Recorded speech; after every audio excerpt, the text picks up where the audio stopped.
നമസ്കാരം. ഞാനിന്നിവിടെ എളുപ്പത്തിൽ ഉണ്ടാക്കാൻ പറ്റുന്ന നല്ലൊരു പഴംപൊരിയുടെ റെസിപ്പി ആയിട്ടാണ് വന്നിട്ടുള്ളത്.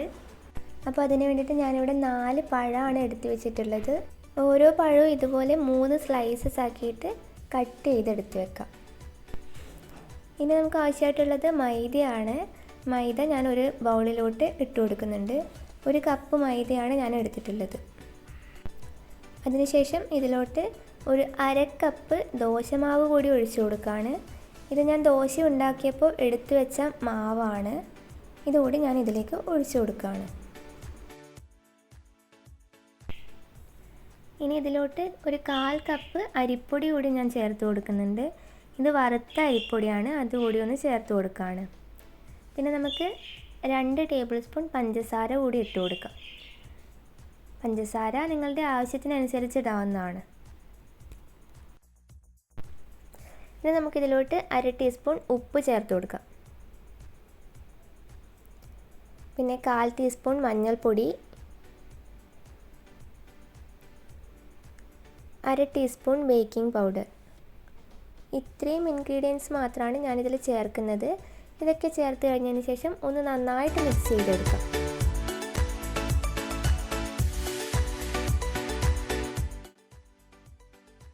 നന്നായിട്ടൊന്ന് മിക്സ് ചെയ്തെടുത്തിട്ടുണ്ട്. ഇനി ഇതിലോട്ട് വെള്ളം ഒഴിച്ചു കൊടുക്കാം. ഞാനിവിടെ 1 കപ്പ് വെള്ളമാണ് എടുത്തിട്ടുള്ളത്. ഇത് നമുക്ക് കുറച്ചായി ഒഴിച്ച് മിക്സ് ചെയ്തെടുക്കാവുന്നതാണ്.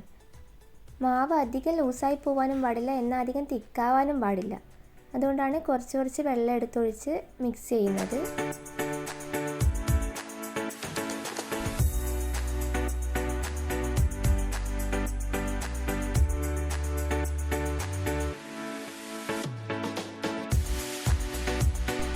നന്നായിട്ടൊന്ന് മിക്സ് ചെയ്തെടുത്തിട്ടുണ്ട്.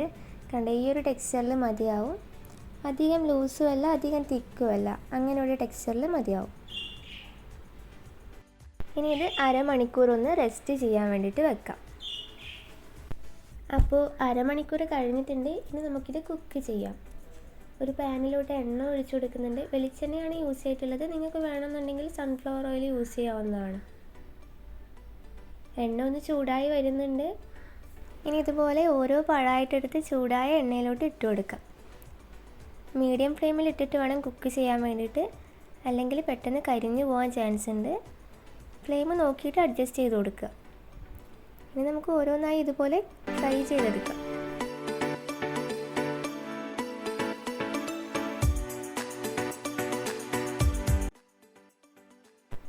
അപ്പോൾ പഴംപൊരി റെഡി ആയിട്ടുണ്ട്. ഇത് നമുക്ക് ഓരോന്നായിട്ടൊന്ന് മാറ്റി വെക്കാം.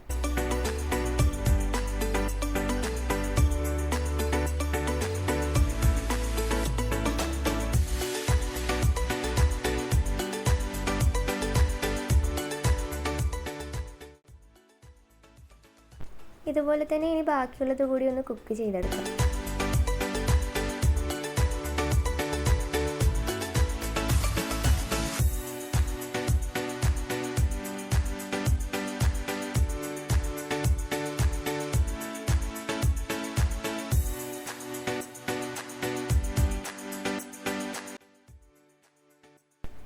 അപ്പോൾ പഴംപൊരി ഇവിടെ റെഡി ആയിട്ടുണ്ട്. എല്ലാവരും ഒന്ന് ട്രൈ ചെയ്ത് നോക്കിയിട്ട് ഫീഡ്ബാക്ക് അറിയിക്കണം.